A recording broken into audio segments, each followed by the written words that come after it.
I love you.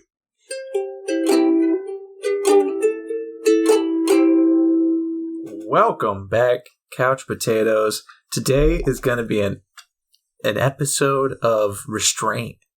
It's gonna be about holding back. I'm starting it off mad.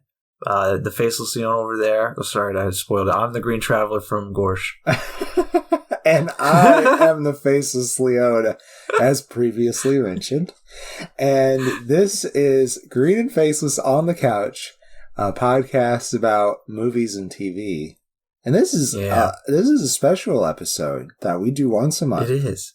Called the Potato Pick. Welcome back to the Potato Pick. Greg's angry. No, I'm angry, man. As I was telling you before, I just got done with taking my dog for a walk. So a little bit of backstory. I love my dog. I love her so freaking much. She's the best thing. But when we take walks, she eats everything she can find. Yeah. And I've tried so much. I've tried all of the training tricks. I've talked to a trainer. She's met a trainer. We've tried a lot of shit. I'm trying something new right now. Problem is, I just forgot my treats because I'm trying to bring treats with me. Right. And when she gets at something, I hold up a treat and be like, drop it. It's been working. She's been doing better because obviously she wants treat more than she wants dog shit that's on the ground. Right. But I forgot my treats this time. I got home. I was like, I'm getting on the move. I'm doing this. We're going. Because it's sometimes it's hard to get out and go for a walk after you get off work. You know, you kind of just want to laze around. But once you're out there, you're out there. Exactly. And so I got myself energized, got out the door, got maybe, a good solid block away from that apartment when I realized, fuck, I didn't bring treats. Oh, well, that's whatever. I'm good at this. I'm vigilant. She got it dog shit. She ate it. I couldn't stop her. I got mad. I tried to stop her. We had a tussle outside in public. Nobody saw me, thankfully, unless they were using binoculars. But it was fierce. It was ferocious. And I stormed her back home. It made me so mad. I spent the reason it made me mad is because I've spent a lot of money on her the past few months in regards to her having eaten something that gave her ringworm. Yeah. And so that was a huge battle where I was constantly cleaning my apartment, and it took a lot of money, way too much money. She's been in a cone for months. Yeah, but the cone actually started before that because of her anxiety. I found out that it's good for her when I'm not there to have the cone because it definitely calms her down. And so it's strange. I don't know why, but I guess it's calming to her to have it on. And that's great. I clean it. I make sure that she doesn't get any issues. She's only in it while I'm at work, so it's not too long at all. And it's a nice flexible thing, so it's not uncomfortable. To my knowledge, it's not uncomfortable. She seems okay with it. She's always been very anxious. Yeah, and it definitely has helped. I've definitely noticed quite a bit of improvement with the collar. But I don't wear that on walks or anything. It's once I get home, once I'm there, I take it off. But yeah, she's we're gonna try new things. But it infuriated me. Yeah. And it built on issues I was already having. I was already having some rough days. So it was just snowballed. And here we are to talk about 3 films, 2 of them that really correlate with the energy I have right now. So that's perfect. That's why we're going with it. I think I can channel this. Okay. This one's brought to you by Del McCallahan. Thank you, Mom. She keeps on bringing in the votes, so here we are. Dethrone her. Yes. So I didn't explain what the Potato Pick is. If this is your first time listening, what an episode to pick. But you're here. And the Potato Pick is our patron-sponsored, voted upon, recommended episode where we take 1 to 2 movies that someone has suggested and then the rest of the potatoes have voted upon, as I just explained. So here we are. We're going to talk about some romance movies. We asked for... we did ask for that, actually. And when I say we, it's me, because Yeah. Sometimes I give them a prompt, if I feel like that would be nice. So, and I decided for February this year that we would focus on some love for the Potato Pick. So here we are with some turn of the millennium rom-com picks. So we got Notting Hill, Sweet Home Alabama, and Must Love Dogs. And when it comes to romance, I have, as we all know, I have a very highbrow level of quality. I want the romance to, it's got to be pleasing first and foremost, of course. It can have a sad ending. That's totally fine. Oh, yeah. But it's got to be a good romance. And if there's going to be a comedy angle to it, if it's going to be a rom-com, it's got to be good at that comedy. And one of them was good at comedy. And we're going to talk that one first. We're going to get the nice one out of the way. Okay, well, it's also the earliest. So it's also the earliest. Yeah. It's not the reason we're getting it out of the way. No. We tend to do chronological because we like numbers and they go in order. We're OCD, man. Are we? I mean, maybe. I am. I might be. I definitely am. If I am, it is to such a lesser degree than you. I don't mean that as an insult. I have some shit with numbers. I like a specific number way too much. I like some specific numbers, and we share alike for that specific number. Yeah, that's true. This is a production from Fiction Works 19. I was going to say, I don't think you've made, life-altering decisions based on the number, though. I definitely have made at least 2 life-altering decisions, just because I was like, yes, the number 19 is in it.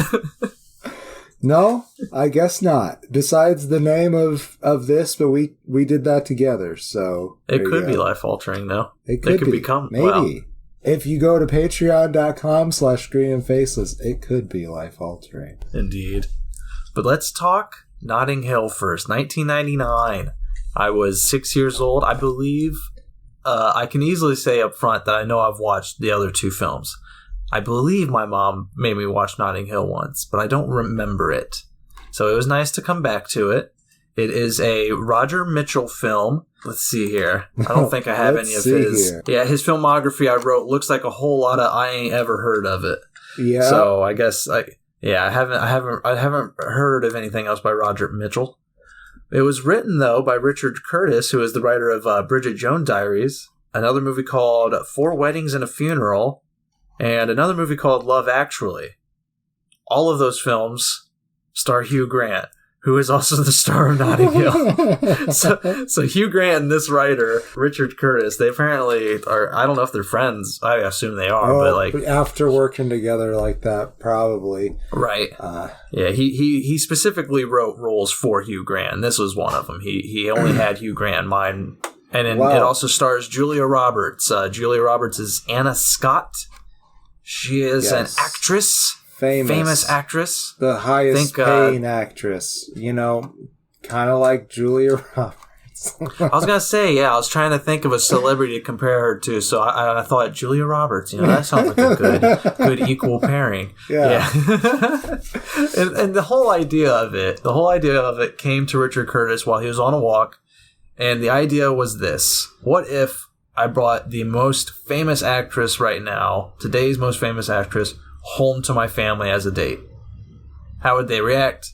How would that affect my life? And that's basically what happens. Hugh Grant he's kind of a, he's a normal guy. He's, the what are they, blue collar worker? Is that the right? He's a bookkeeper. Maybe. He has his own mom and pop bookshop that just sells travel books. Why? I don't know, but yeah, that's what he does. There's this one guy who's billed as annoying customer, played by Roger Frost, and he just comes in and he says, "Oh, do you have the new Georgia R. Martin by any chance?" And he's like, "No, we just sell travel books." And he says, and every time Hugh Grant talks too, it's always like a jumbled mess that just keeps on going. It's just a ball that goes down a hill. It's just, you know what I mean? So yeah. So the bit gets pretty in depth pretty quickly, but the annoying customer only says a couple of things like, "What about Stephen King?" yeah. He's always just asking. Yeah. And there's one point where he just calls to his other clerk, his other fellow Martin. employee, and he's just like, Martin. He's just like, Martin, this one's yours. Played by James Dreyfus. Yeah, he was fun. But he's kind of not really in it that much. Not really. But Hugh Grant, he's working at this bookstore when... Hugh Grant's name is Will Thacker. Will Thacker, he's working at this bookstore when in walks Anna Scott, the most famous actress of the time right now, and they just kind of hit it off on accident. Oh, I mean, not really. Hugh Grant's charming. Yeah. He's trying real hard not to be like, you're Anna Scott. Not to like just flip out on her. Yeah, he's just like just talking to her. He's like, oh, you don't want to pick up that book. That author's actually never traveled to that country. He doesn't know what the fuck he's talking about. I recommend this one. And from there, it just blossoms. She likes this quiet guy who's not part of the crazy, chaotic paparazzi universe that she lives in. They kind of just start dating. He ends up bringing her back to his family, which is, the premise of the whole thing. And I don't have all of his family members. Do you? So it's more like really a family of friends. It's a found family, much like ours.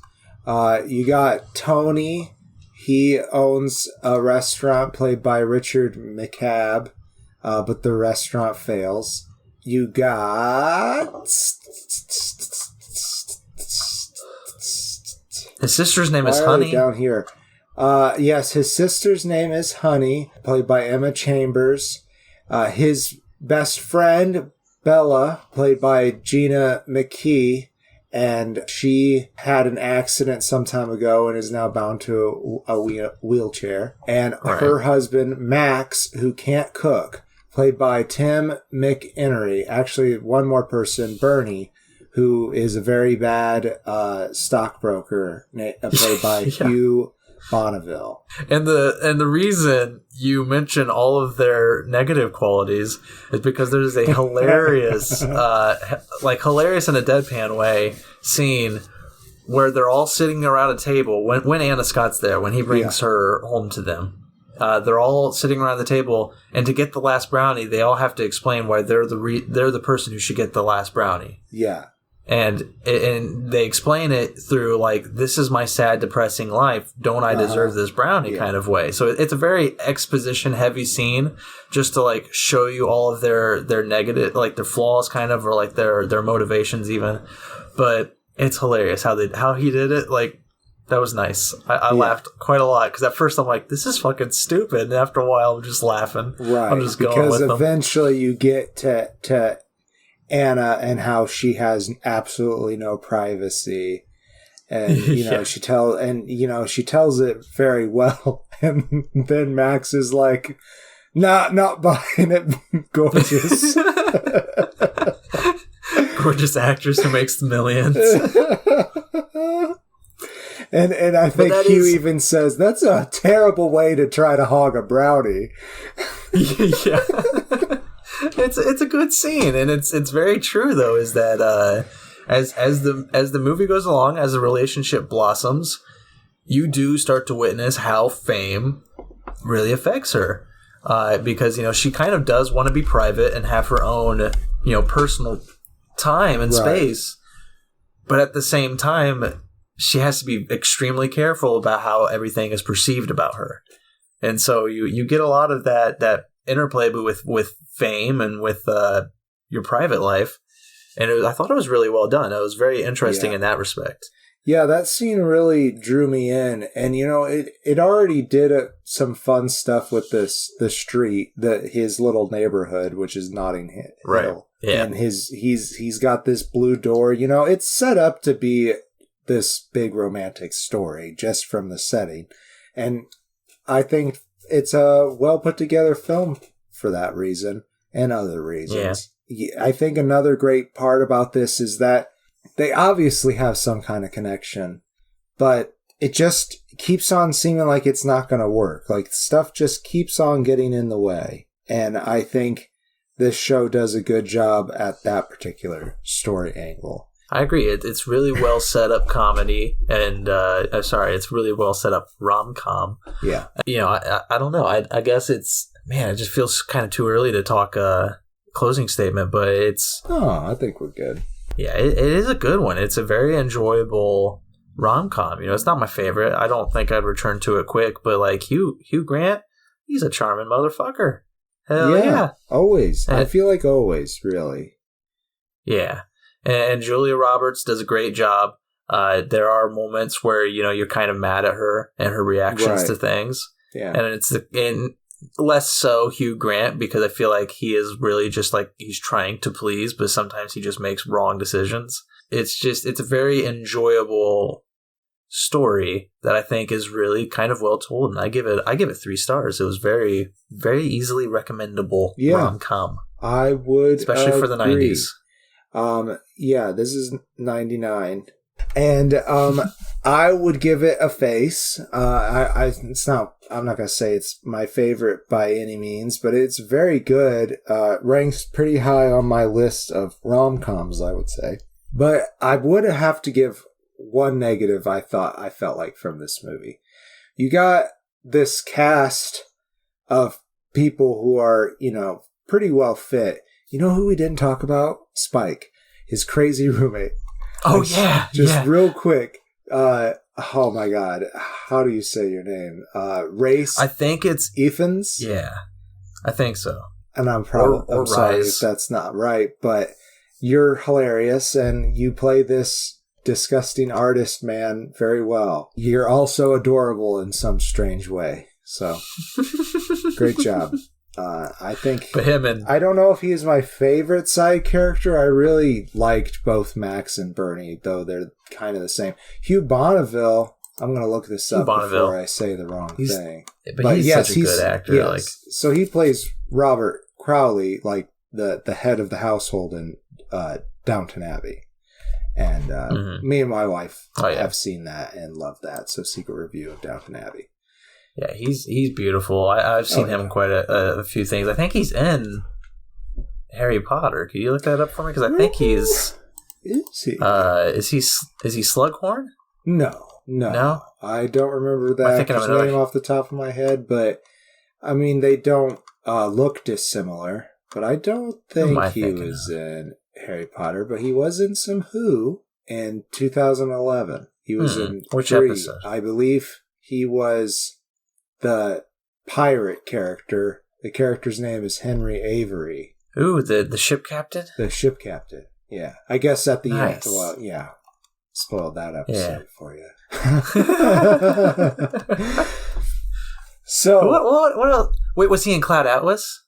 Oh, or am I thinking of... that's still the same guy. Yeah, that's still the same guy that you're I'm still stuck of. on And Slughorn. I'm sorry that I don't have his name off the top of my head. I mean, the internet's right here. Okay. Internet break. So...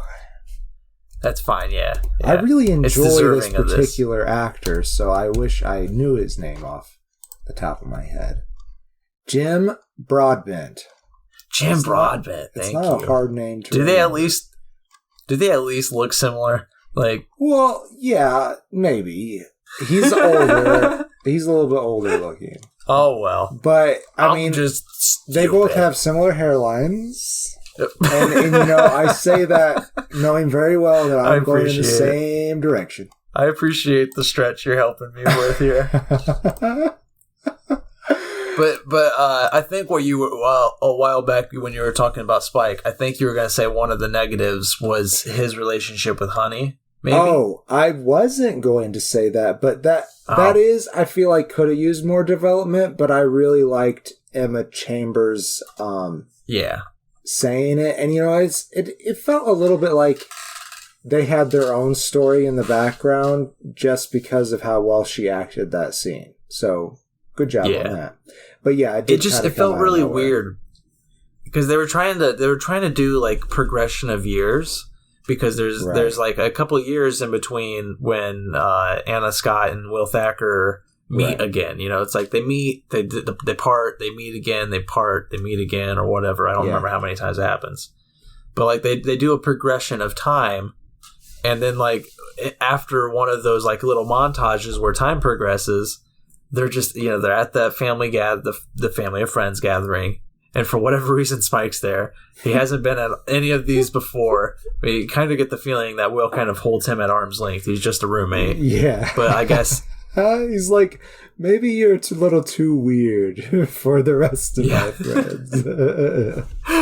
Well, I guess in one of those time progressions, he became part of that friend family, right? And but when it happens, I was just kind of left like, why are you here? I don't understand why you're here. And then she's like, I'm getting engaged, and I'm like, oh, that's why you're here. Yeah. Okay, that's a little weird way to just make this happen, but I guess it works. Though I do love him in that last scene. And that last scene was great. Yeah, it was. But it's just when she turns to him, though, after announcing her engagement, she turns to him and goes, by the way, it's you. And it's like, really? Wait, were you dating before this? Or is this just like completely out of the blue for this poor guy? Like, I think it was, but he was totally in it, to give him credit. He was like, fuck it, sure. Like, I'm ready for marriage. He just felt so honored. Yeah. It's just so weird. So yeah, I think that about closes it for Notting Hill. It was fun. I did get a lot of laughs out of it. Hugh Grant is always charming, and he typically gets a laugh out of me. Have you seen Death to 2020 or Death to 2022? I have not. 2021, rather. Well, he plays this professor who is pretty backwards in his philosophies, but anyhow, it's a funny bit. It's all just bits about people talking about how the world's ending, pretty much. But I haven't seen the second one, so I can't judge that. But at the end of 2020, it felt like it was the right time. Definitely, it was like, dude, this year, fuck. I just feel like it's too real for me. Sure, 100% understand that, because I definitely had that feel when I was watching it. So, like, oh shit, this is real life. I think before we move on, it might be an okay time for a soda break. I agree with that statement. Break.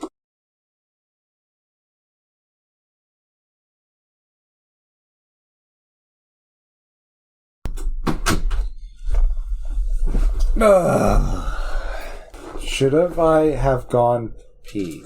Are we back? I guess we're back. You're going to have to hold it for the rest of the episode now. Ah, damn it. Reese Witherspoon and Sweet Alabama. Before we get into Sweet Home Alabama, I just want to say, Mom, I love you. I'm happy that you can enjoy films like this, and that I know that everything that we're about to say, you'll still love me. And let's do it. Let's talk Sweet Home Alabama, man. Okay, so you kind of did the synopsis last time, so I'll do it this time. Melanie, she goes by Carmichael in the beginning, is that right?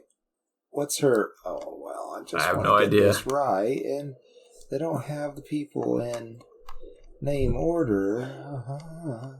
They didn't give his last name.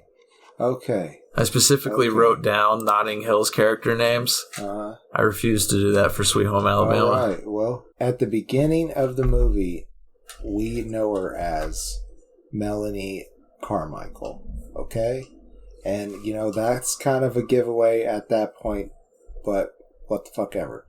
Anyhow, she is a fashion designer in New York, but she ain't native.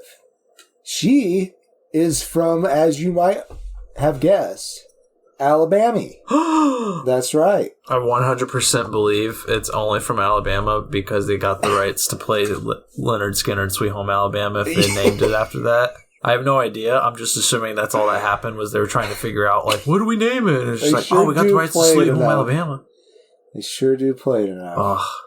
They milked the rights for that. For sure. Yeah, they do. So her very famous boyfriend in New York named Andrew Hennings, famous because he's a doctor? I don't know. But also his mother is a mayor. Andrew is played by Patrick Dempsey from OG Grey's Anatomy. I don't know how long he stuck around with that show. I only watched through the third season. His mom is played by Candice Bergen, and I suppose that's a secret review of Grey's Anatomy. Anyhow, he proposes, but she wants to keep it secret until she can talk to her parents about it. But it comes out that night, that yada yada yada, she decides she wants to go home and talk to her parents about it. Enter Pearl and Earl Smooter.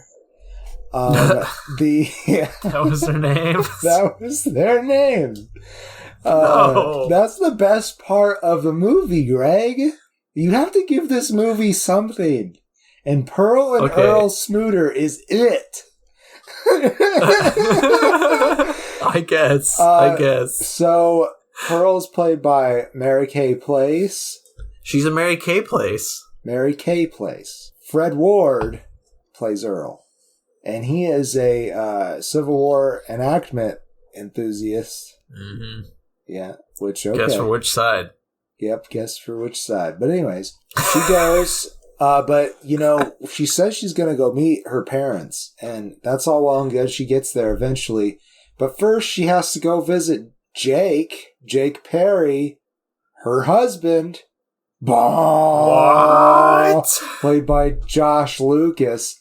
Oh, the drama. Scandalous. Yeah, but he won't sign the divorce papers. And, she's really upset about that. She goes home, and Earl has Pearl take a bologna cake out of the icebox. And that led to me looking up, because they don't have bologna cake in the film. Thank God, I might have retched. I'm sorry for Southern people that enjoy your bologna cake, but I had to look it up online, and it is in the shape of a cake. But there are layers of bologna and perhaps cream cheese or different types of sauces or something. No. I didn't actually look into the recipe because the picture was truly enough. But it's like several layers of bologna, and you have to buy bologna that size for what they got. Or maybe they're store-bought. I don't know. Is there a factory out there pushing out bologna cakes? If there is, I guess I want to know. I'm curious enough. It's a cheesecake factory in the South. They just they have a special area. Please clean your machines before you make cheesecake.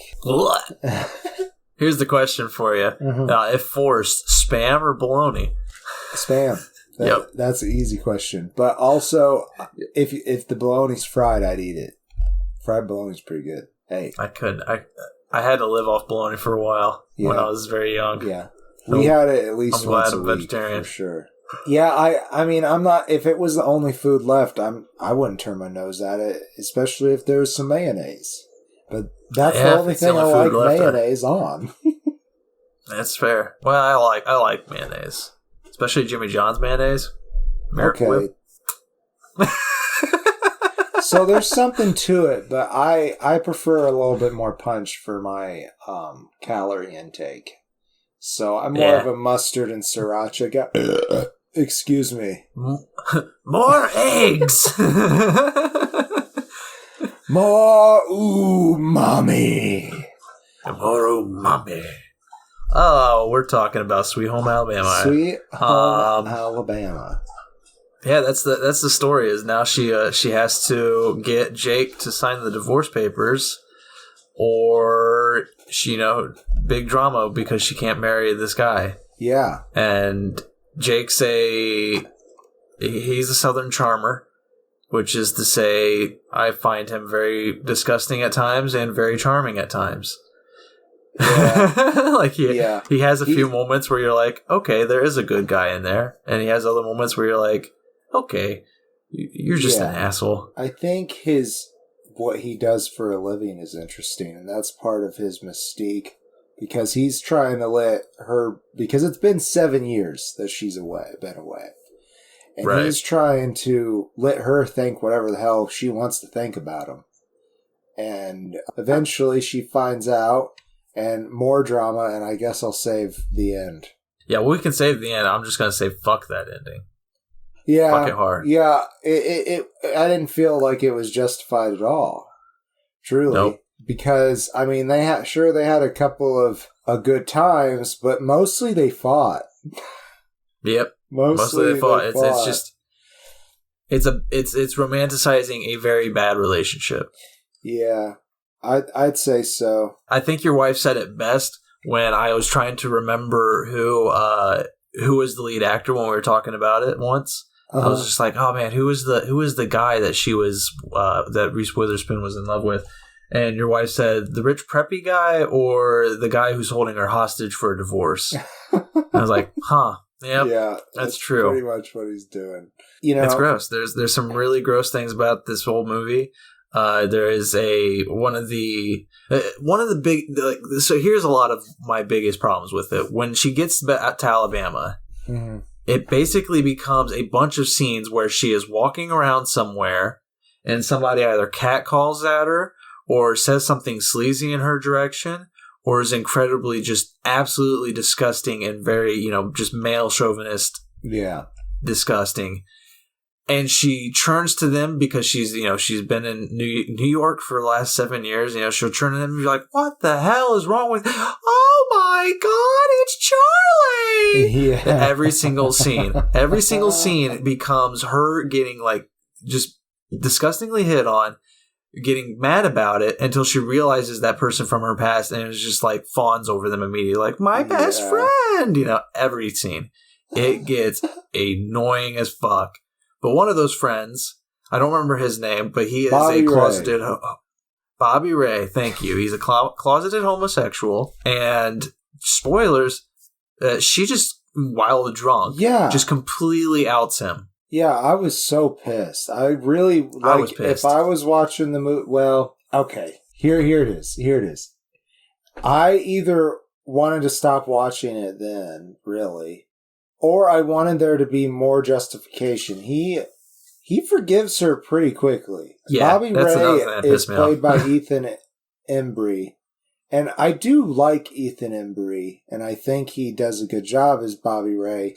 They just didn't do enough with his character for what that really means for a person, for that to happen to them. And, his community does seem to accept it, but if we're going to be realistic here, I don't think this rural Alabama town would have accepted it so easily. There was a reason why he kept it hidden his whole life. Not only does he just immediately, it's not immediate. They have a one conversation scene where she apologizes and she's like, I was drunk and I'm so sorry, and eventually that works him over where he's like, okay, and then he just becomes a comedic character after that. He's just constantly everything he does is not a butt of a joke, but it's always a joke. Something happens and he's just kind of trying to make it funny. It really pissed me off. Yeah. And I just couldn't stand it. Yeah, and they did the thing where they, it's, the movie magic thing, everybody falls in love at the end with one of her designer friends who is there. I'll skip the reason why he was there. He's there. This is Nathan Lee Graham, and he's really the only person of color in the cast that has lines in the principal cast. He was the representation of New York. Yeah, really. He was representation of New York and of any person of color. He's the only representation of people of color. Yeah. And we're in the South. I don't know about Alabama, really, but there's quite a few black people in the South. I don't know if you knew that. Right. Yeah. So I just feel like there's no representation. They brought the representation from outside in when, I don't know, but I do feel like the industry is getting better at that, but that is a fault I have with this movie. Hey, I'm with you. I have faults with almost everything about this movie, and to go into my closing statement with it, I gave it 1 star. It really just displeased me. Yikes. Yeah, I'm holding back a lot on it. I'm sorry, Mom. I love you so much. I know I watched this with her, and I know when I watched it as a kid, I didn't like it. I'm not a huge... sorry to Reese Witherspoon, but I'm not a huge Reese Witherspoon fan. And, this movie just, it irritated me on so many, levels. I work with a lot of women, and I see a lot of them, a lot of people who call them nicknames when they're helping them. It's just a lot of people who are just thanks, honey. Or, that kind of stuff. It pisses me off. It pisses them off. And it's just, if somebody is helping you, if that somebody is a female, you just don't have to call them a nickname. Just call them ma'am. Call them their name if they have a name tag on. Yeah. But like, don't call them honey or sweetie or sweetheart or darling. Or don't call them anything. Just say thank you. You is fine. Yeah.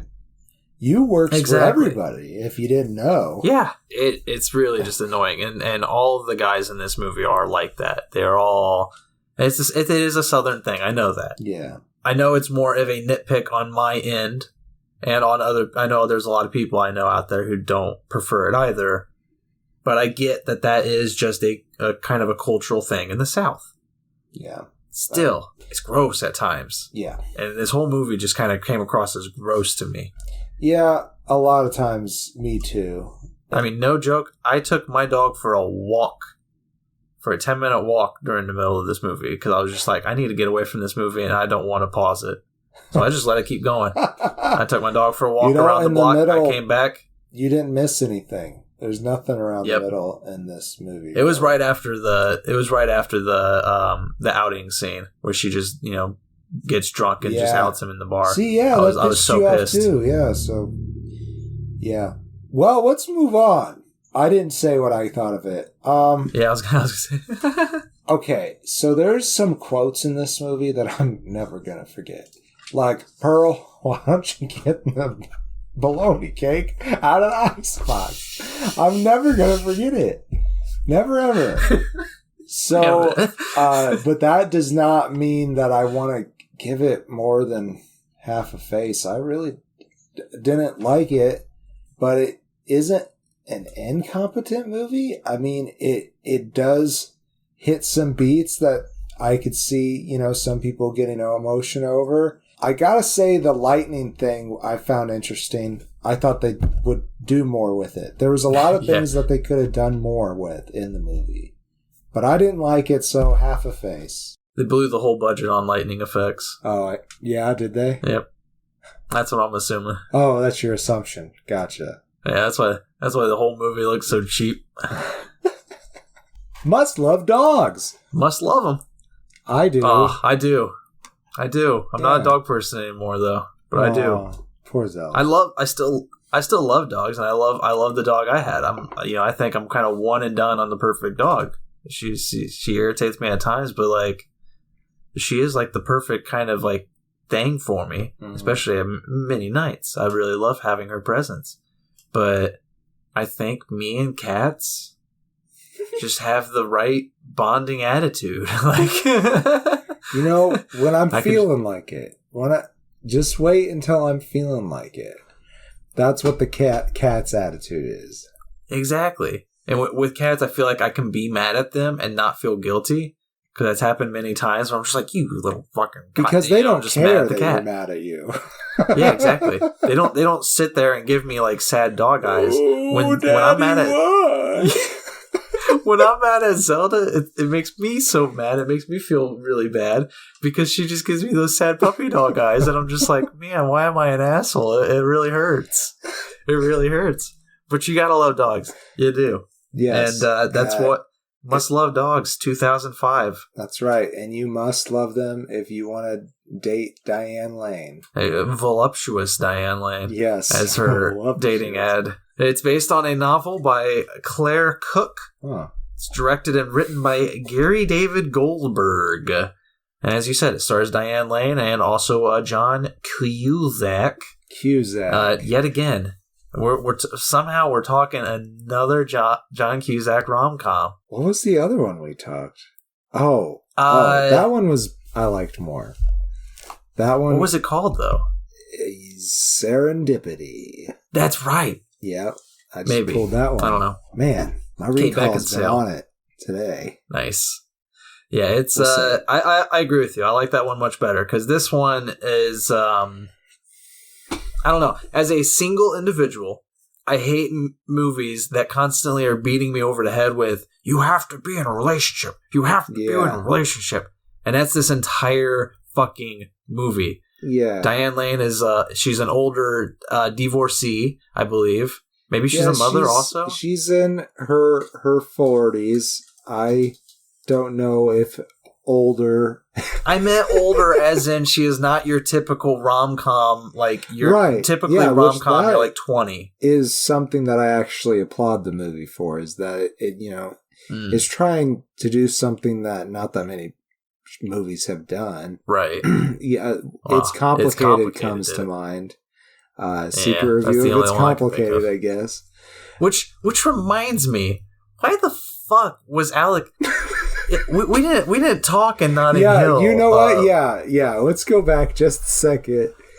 Yeah. Sorry, Must Love Dogs. We'll get to you. But with Notting Hill, Alec Baldwin just made like a random fucking appearance for like a minute. Yeah. Like, he's Jeff, the Hollywood boyfriend. Like, surely he was still... I know he was popular in the 90s. Like, why? Right. It was probably just for a cameo. It's like, hey, we need somebody for this spot. Hey, I heard that he's on the set. Yeah. We'll bring him in. Yeah, he'll be Julia Roberts' boyfriend for this scene. Really weird. But Must Love Dogs. Diane Lane, as you said, in her 40s-ish. I believe she was a divorcee. Let's get John Cusack out of the way. What was his name? His name was Jake as well. Jake. Another Jake? What the fuck? I guess that's a very good name for a rom-com. But Jake is... Okay. I just was making sure that Hugh's name wasn't Jake, too. Because maybe that's what your mom was doing. Yeah, Will. Just for a second. Famous Jakes. But they both put up dating site profiles. Mm-hmm. And they both kind of, they don't lie in their dating profiles. They just, they do. I think they both they both have friends make it. That's what happens. Yes. Like Diane's sister, I think, and then Sarah's sister and Jake's best friend, I think. Right. It's Jake's lawyer. Yeah. So so in the first scene, they're talking about the divorce. His divorce seems fresher than hers. And this guy... Oh, he was divorced too. I didn't know that. Yeah. They're literally talking about the papers, the end of the relationship. Gotcha. In that first scene with the two of them. And I feel like Notting Hill, a good amount of time passes in this movie. I don't know if as much, but yeah. So it's his lawyer, this guy. And what's his name? Fucking Dermot Mulroney? Is that who it was? Maybe. No. That Dermot Mulroney was the elementary school father who wanted to get with Sarah, and his name was Bob, and there were some jokes about his name being Bob, but I can't find the lawyer. Yeah, the only other name I have written down is Christopher Plummer, and he was Diane's dad. Yeah, which there are some really funny moments with him. Yeah, but that was about it for me. I agree. There are some things that I laughed at in this movie, and I don't think overall that it was a terrible movie. I just didn't find it very interesting. And we didn't really even talk more about... I feel like we need to talk a little bit more. But you were bringing up Christopher Plummer as Bill.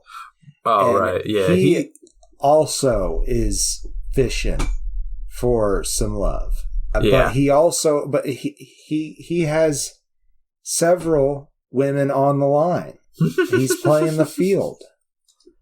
He's playing the field, and it's the revelation of that is hilarious. Because just to spoil the scene, because I don't really recommend this or what was that last movie?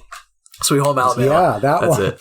I don't recommend either of these two films, but there's a scene where Diane Lane, Sarah, has her first hit on the dating profile, and she goes out to meet that person for dinner. Turns out that person's her dad. Yeah. And, there's she a little knew awkward it was, moment where she realizes it. So she knew it was... She knows this person is her dad. I feel like the way you said it, it sounded like she didn't know her dad, who her dad was. Like she was adopted by somebody else. But she didn't know the person she was going to meet at the dating site was her dad. Yeah. She was completely shocked when she turned up and was just like, oh no, my dad has a yellow carnation or whatever the flower was. Mm-hmm. And she's like, Dad, are you here to meet somebody that you met on this dating profile? And he was like, yeah. And she's like, oh no, I'm your fucking date. It's a very awkward moment. It's kind of hilarious. I love that, actually. I mean, I love both Diane Lane and Christopher Plummer. I think they both do a good job. there's just not much from this script for either of them to lift it off anywhere. It's yeah. I guess for me, it's more of just the constantly beating it over your head that they have to be in a relationship. Like, with Notting Hill, it feels like a natural thing. Like, it happens. Like, neither of them were really seeking a relationship. He was just trying to be a good guy and not be like a creepy fan. And, she was just trying to lay low. And then it just continued to build and build until they're just like, wow, we really worked together. Yeah. That's fine. That was great. Sweet Home Alabama, I don't even want to talk about the romance in that. That's just icky. It's icky. And then with Must Love Dogs, it just kind of felt very forced. Like, they don't even like really hit it off on the first date. It's very awkward for both of them. He says some really gross, I mean, not intentionally gross, but he does say some things that he's just like, oh shit, I didn't mean it like that. Please, let's back up, Yeah. They restart the date like 3 times, and then then he's like, let's have a second first date.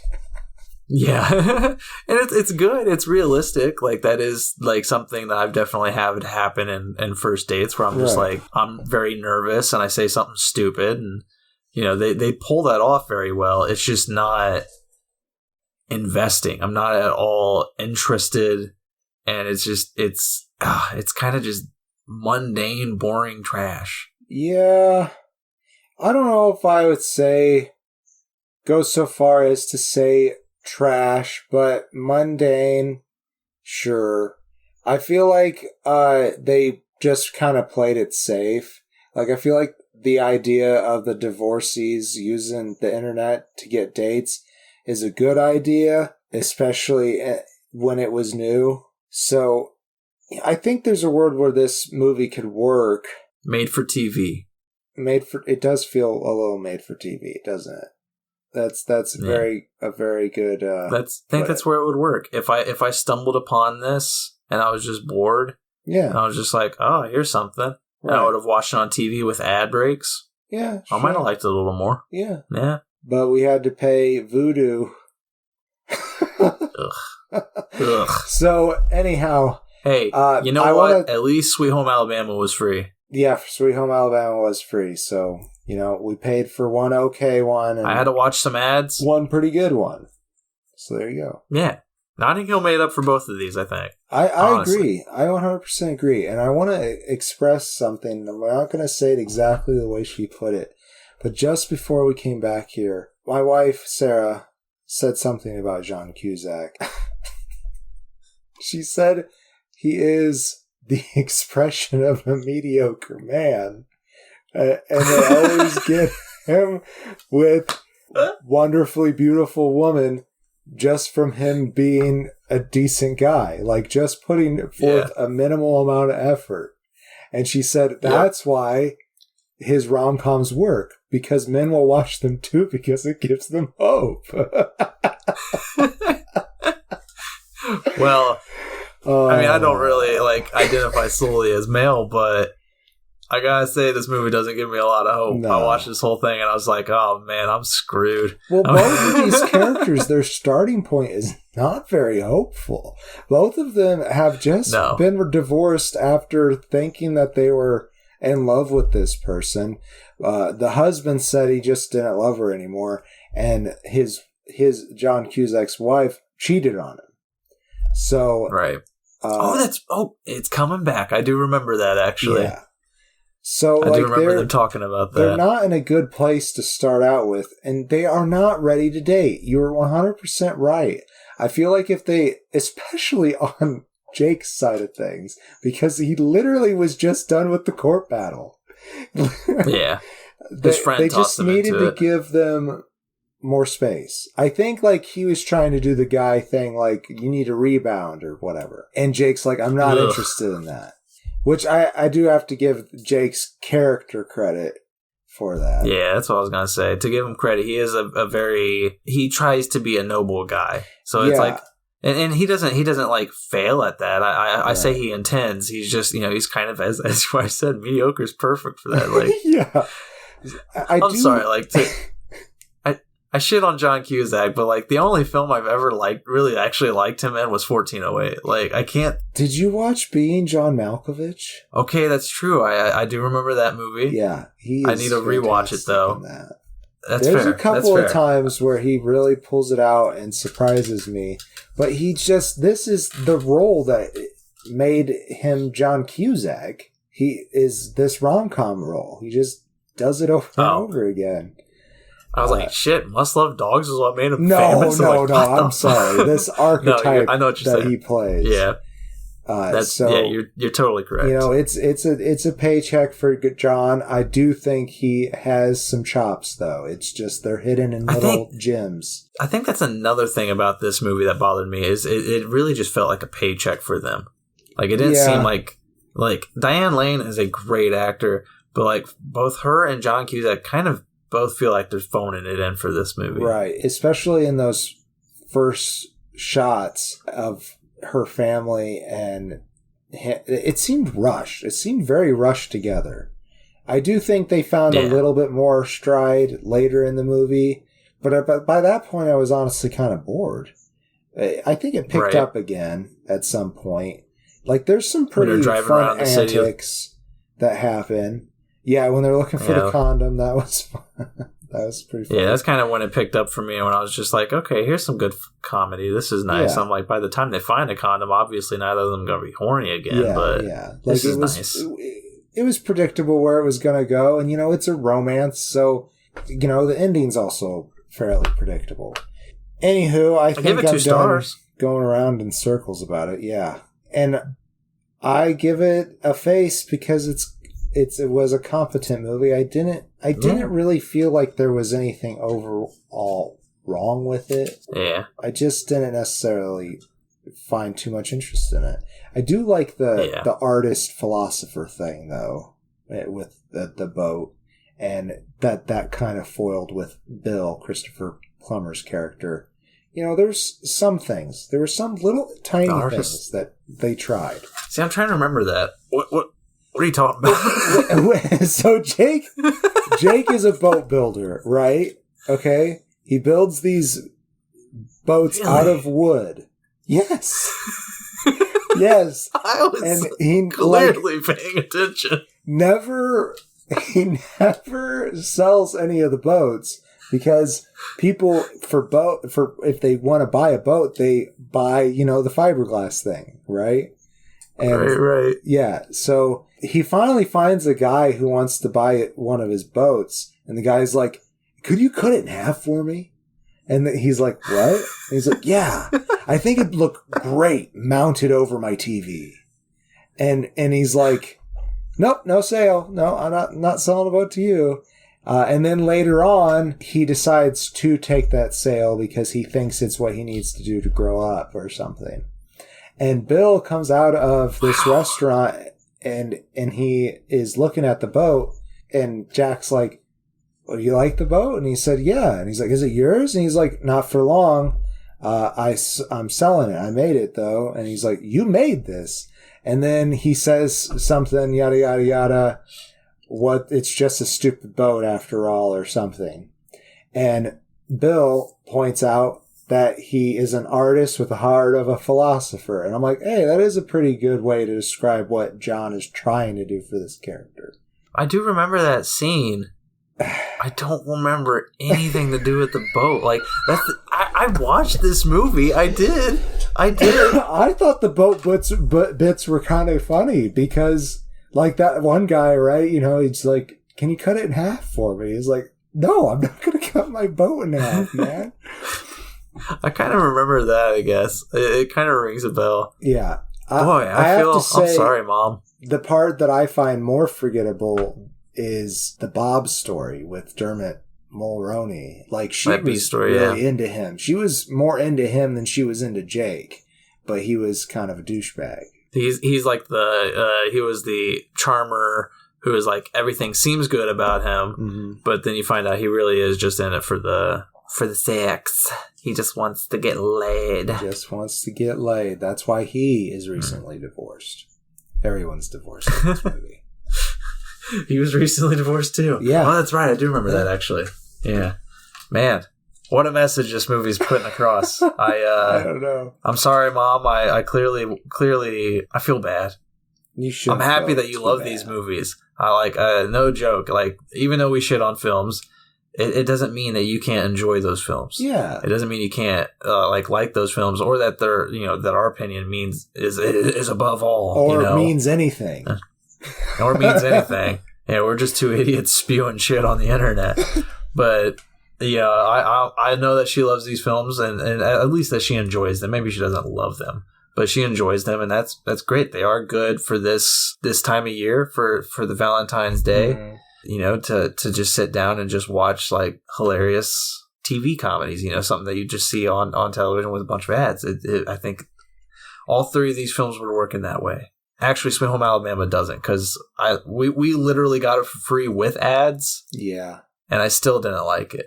So that one, I'm sorry. Nope. That's in the trash.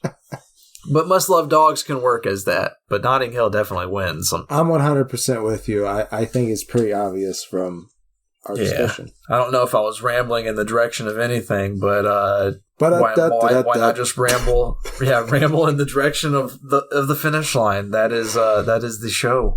I am the Green Traveler from Gorsh. And I am the Faceless Leon. Thanks for listening. Safe travels. And good night. Green and Faceless on the Couch is a proud production of Fiction Works 19. If you like the show, please show your support by rating and reviewing us on Apple Podcasts. Like, follow, subscribe, wherever you might listen. We also now have a Patreon account. If you feel so inclined to support us in a financial manner, please become a patron by visiting patreon.com/greenandfaceless. You can also find more information about us on our Facebook account or on the Fiction Works 19 Instagram account.